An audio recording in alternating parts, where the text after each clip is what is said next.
What's up, everybody? It's Mr. Toad's Wild Ride's favorite nerd, and today we are looking at, I don't know, TransForMissions Wildrider.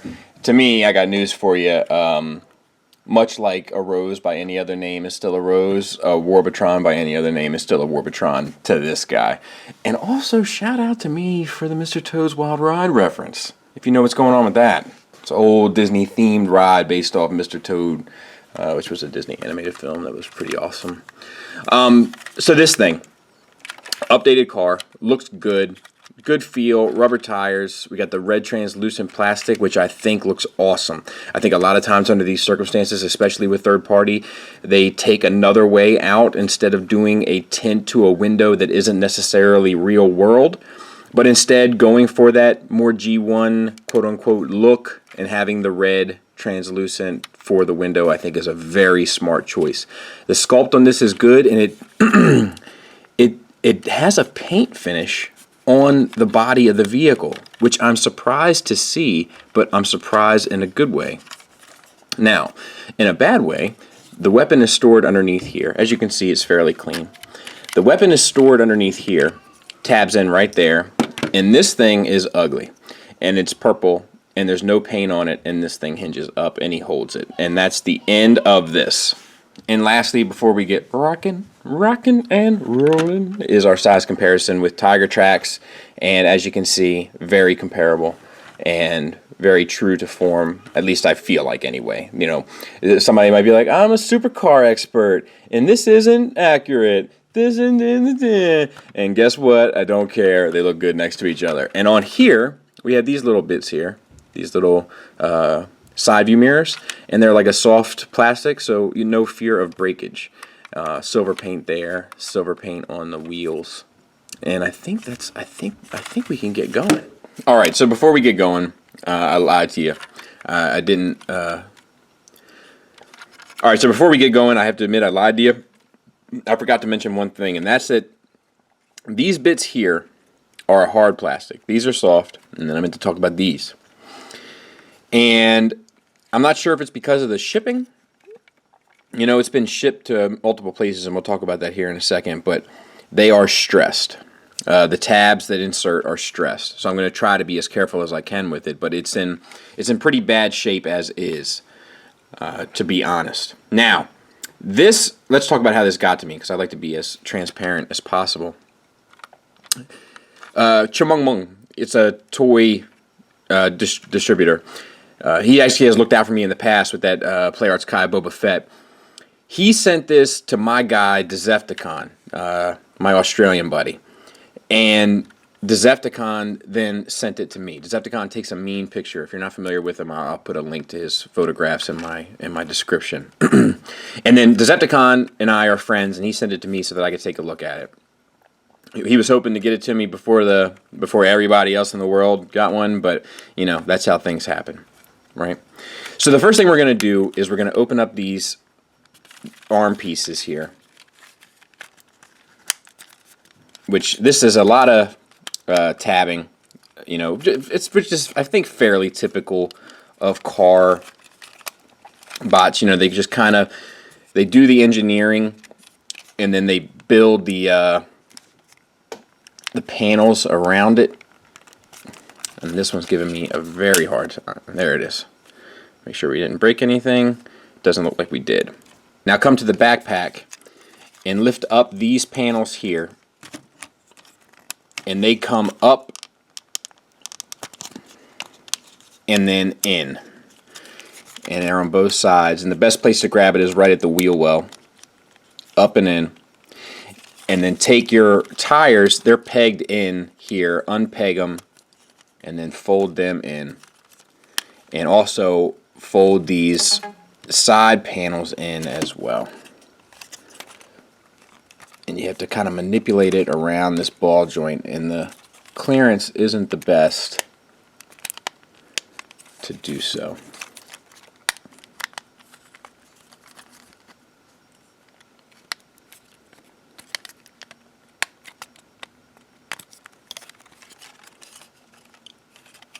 And it's a good thing that those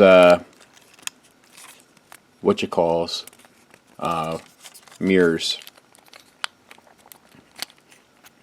are soft plastic, because I'm pretty sure it would have broke. There we go. Now let's sort the arms. These untab here from the arm, and then these collapse on top. Same on this side. Collapse on top, and then the chest pieces open up. And to be honest, that might help you with the tires as well. I haven't got this quite down to a science yet. Split the back. So this part of the transformation is fairly intricate. So untab the tires from the sides. Fold these pieces down. While the legs are untabbed, untab these inner pieces. And then open this up enough to rotate this foot around. And then we are going to rock this down on this armature here. But keep this side open, and it's like a mind game. It plays with you. On the other side, before you fold it down all the way, fold this inner piece in, and that sits like that. Fold the tire around to the back, and then all this stuff comes down. Keep the foot down. There's the heel spur is here also. Fold that, and then bring this bit around, and that locks it all into place. And it's pretty smart. I'll try to show you again because it's a lot of moving pieces. But so this is all untabbed here. Fold this down on this double arm here. Bring the foot 180 degrees and wrap it around and undo the heel spur. Top of the hood gets folded in, or roof of the car. Take the tire around to the back and plug it in. Push it all together. This comes around to keep it all locked in place. And that's done. Now, rotate the waist 180 degrees. So then you can extend your arms. They're on a double hinge here. And then rotate the elbow and the wrist. So same thing. The elbow, I mean bicep. Rotate the wrist. Untab this piece here. Flip the head up.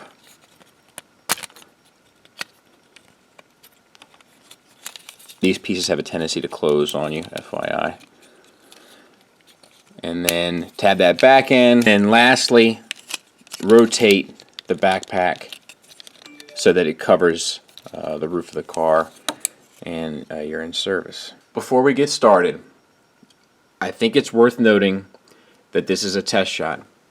It's not the completed, finished piece. And the only reason why I say that is because I'm getting ready to rip into this thing a little bit. Hopefully some of this will be fixed. However, I have plenty of concerns that it will not be. I think they're pretty far along.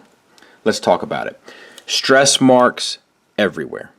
Stress marks between the crest of the head and the horn at the top and bottom on both sides. Stress marks on his little horns. Stress marks on these clips here. If he has a few stress marks on his rear. No, I don't see any there. And I know there are others. Hopefully I'll be able to point them out as we move along. But yeah, there's issues. No issues holding the gun though. No issues in that department. Head is on a ball joint. You get limited articulation from it. Limited up, nothing down. You get the swivel. The backpack, he cleans up really well on the back. I like the way that looks, actually. I was concerned about the hood just sitting there, but it kind of tucks in fairly well. And it may tuck in even better, but the tolerances are funny, and I don't want to mess with it. So, that's me. Nice place for a Decepticon symbol there, but just great plastic. We have a silver finish and blue paint. That all looks good, as does the red paint and silver finish throughout. All that stuff is good to go. Shoulders swivel at the torso and then hinge out, which gets you a great range of motion. Totally dig it. And then these are on ball. Is it like a ball peg? It's like a ball peg with a hinge at the end of it. And they rotate up also, and you can do whatever suit your sensibilities. It is kibbly, but it is also the IDW representation, and it's fairly accurate to the mark, so you can't really ping them for that, even though I desperately want to. Bicep swivel. Mushroom peg is exposed on the back, I believe. Yeah, and there's some stress. There's stress marks inside that swivel on both sides. Elbow, it's kind of double jointed. You get all of this joint and a little bit of this bottom joint. No paint on the arms whatsoever. Oh, no, that's not true. You got a little bit of gray there. And then this bit is painted gray. So I take that back. I withdraw that criticism. And then wrist swivel, fingers on a base pen knuckle, that's fine. Same for the other side. That gun desperately needs some paint or something. Waist swivel works like a champ. Silver finish, universal joints, their friction and the range of motion is extremely limited unless these move, which they do. They're on a, oh look, you can see the paint. So that's a really nice job that they did applying that paint there. But they're on what seems like just a swivel inside there, so you get the full range, which is nice. I misspoke. Universal joint. Friction, and it holds fairly fine. The thigh swivel, however, is extremely tight. So that's not perfect on either side. Knees, you get a single knee joint. If you go beyond that, you unpeg your system back here. So you get to there, which is still, I would give that 90 degrees. I would be lenient enough to give that 90 degrees. The translucent, that looks good. And the silver paint underneath looks outstanding underneath. So that's pretty cool. All that stuff looks good. Ankle tilt, forward and backward, and ankle rocker is on a hinge, so that's good to go. So articulation really isn't a big deal here. Everything moves the way you would want it to. There he is with a Masterpiece car, Generation Toys Scrapper, and a Masterpiece Seeker. So I'd definitely say he would be Masterpiece scaled. Final thoughts wise, the negatives are coming down to the classic Warbitron negatives, which, and I don't know for sure that this is Warbitron. I'm just saying if it walks like a duck and it talks like a duck. Do you understand what I mean? It's tolerances and stress marks, and I've got them everywhere. And I'm sure if I were to really look at this thing and analyze each little joint and each little moving piece, I'd find even more. And that's disappointing. My only other real negative, I'm not crazy about the face sculpt. I understand. I'm not crazy about the design in general because I wish it was just more G1. I love IDW, but the IDW Stunticons are just not my personal favorite IDW designs.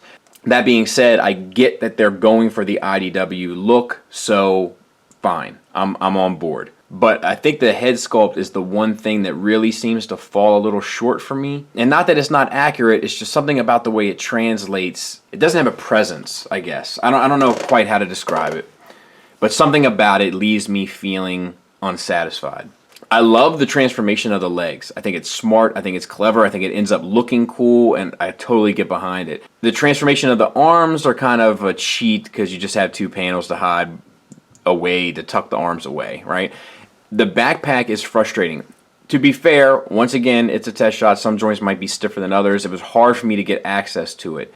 All I can say is I am really hoping that they're able to get some of these tolerances, some of these moving parts to feel a little better. A lot of the joints are like too tight, and it feels like you're putting stress on the plastic. The arms, all the red plastic is a softer plastic, which doesn't really bother me, but I feel like it's worth noting. But I really think they need to nail down, they need to iron this thing out. I don't know. It's just disappointing in terms of its fluidity. And before we move on to the positives, I'm sure you guys have already noticed, but I forgot to mention this, but this piece is constantly popping out. It's no big deal to tab it back in, but it is constantly popping out on mine, or on Dezefticons, and this piece is already on its way. And I think why the disappointment is so prevalent is because it is really close to being something great. Like, the articulation's pretty fantastic. The paint is outstanding. I didn't find one paint error on here, and there's a lot of it. And the car looks great, and the bot looks accurate to what it's supposed to be, even if it's not necessarily my personal preference. So, like, it's just one of those things, man, where it's like, if everything moved the way it was supposed to, without putting stress on the plastic, it would be pretty close to a home run. But as it is, I can still recommend it because it does a lot of things really well, but I definitely urge you to handle with care. And I'm heavy-handed. I will not deny that. I will, it's also changed a lot of hands. It's been shipped around the world. All those things need to be taken into consideration, and I definitely admit that I am heavy-handed. All right, my turn first. First one's always the easiest. No one ever fails on the first brick.